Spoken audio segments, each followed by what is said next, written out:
Hey everybody, Nettie Owens here with Sapari Solutions, creator of Momentum Accountability, and I'm really glad to be back today. I've got somebody you definitely want to know.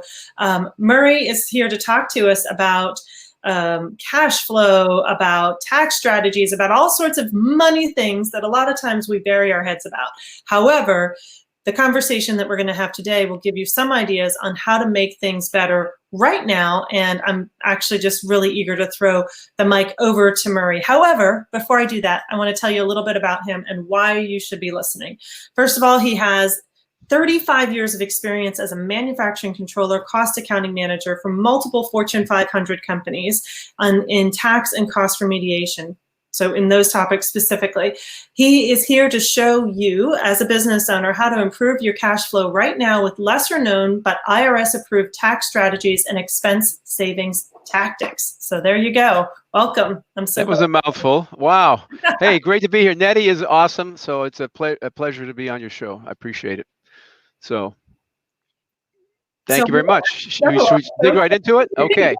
Yeah. So we've been helping, we've pivoted a little bit in the last 2 months, and we've been focusing on just helping people, without charging. Everyone's in the same boat here. Right. And, the government, has had these grandiose plans with stimulus packages, but I think we can all agree that the execution has been challenging, to say the least. And stellar. Yeah. And I would also say that I've never seen anybody get out of debt by borrowing money, So I'm not sure that they're the greatest solution for everybody, but there seemed like a herd instinct that I need to get a loan quick because everyone else is doing it. It's not for everybody. So if you didn't get one, I wouldn't panic. But if you did get one, fine. That's okay too. But there's other things you can do in addition, whether or not you did any of that.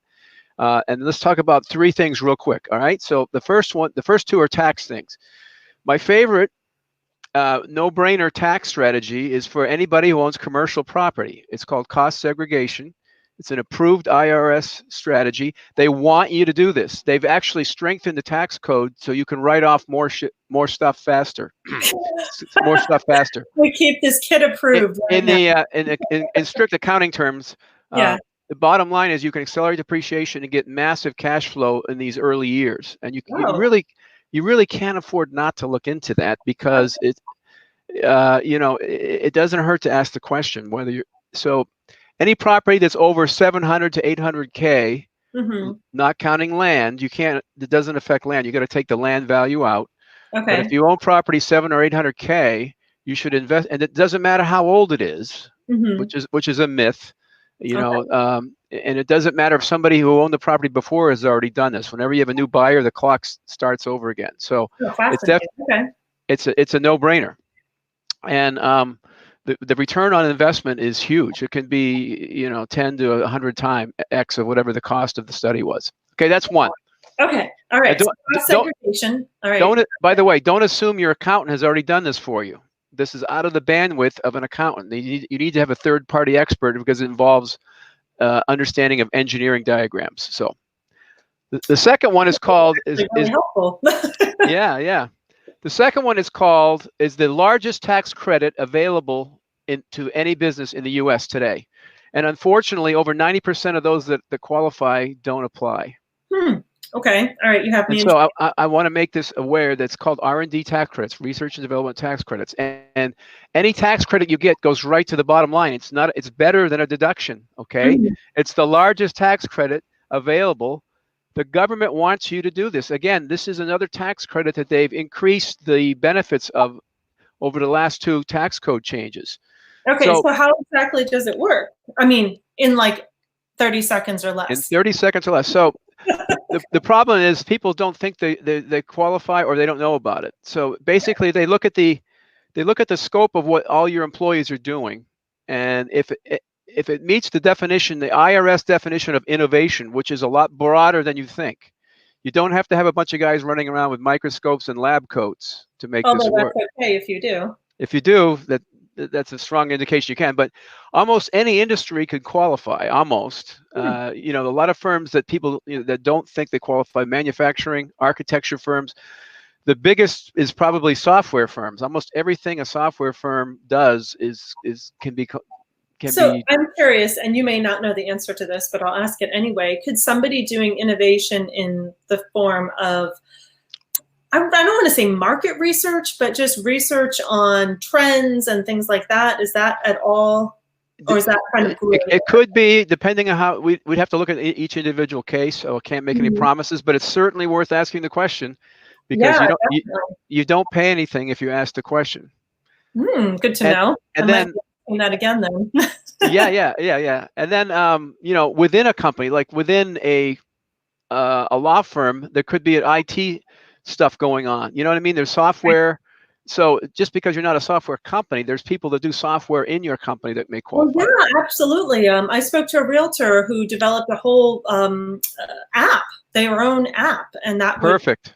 be a great example. All right, I'm thinking of a few friends that I could reach out to about this particular one.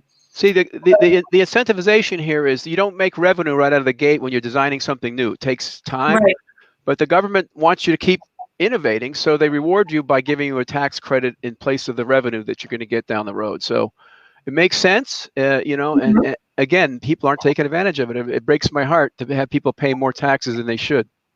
Yeah, And I absolutely. know anybody watching this or listening to this is not going to want to pay more tax than they should, right? So, yeah, that's a hard one to argue over. All right, so give us your last one. and that's another one, by the way. Don't assume your accountant knows has done that, because that's out of their Yeah. bandwidth. The last one has to do with expenses. Okay. At this time, you want to review everything you're paying, all the expenses you're paying, and realize that your vendors and suppliers don't want to see you go out of business. They No. realize that everyone's in the same boat, right? And times are tough, and revenue is not coming in like it used to. And so it would pay off to review all your expenses, and possibly negotiate, and and revise what you're doing. For example, do you need a janitor to come in every night? No, you can come in once a month. Or do you need your garbage picked up every week? Probably not. Do you need, do you, the expensive pay, what do you call it? When you get an a cell phone package. We know a company that that just paid for a large package because they had 15 sales guys going to Europe all the time. Well, they're not going to Europe now, so they shouldn't have to pay for that. And then possibly the biggest savings in there is we have some experts in the energy field. There's all kinds of turmoil with oil, as everyone knows, unless you've been living under a rock. So this is the ideal time to negotiate your energy contracts. Don't overlook that. That if you live in New England like I do, where are you? You're in Pennsylvania? Yeah, Pennsylvania. This counts as New England in this scenario. If you live in Pittsburgh or northeast of that, other than Vermont, energy prices have never been lower than they are right now. Okay. So it would behoove you to go and talk to somebody who is an energy broker that can lock in long-term rates for you right now, because this is something you could be doing now while business is slow, right?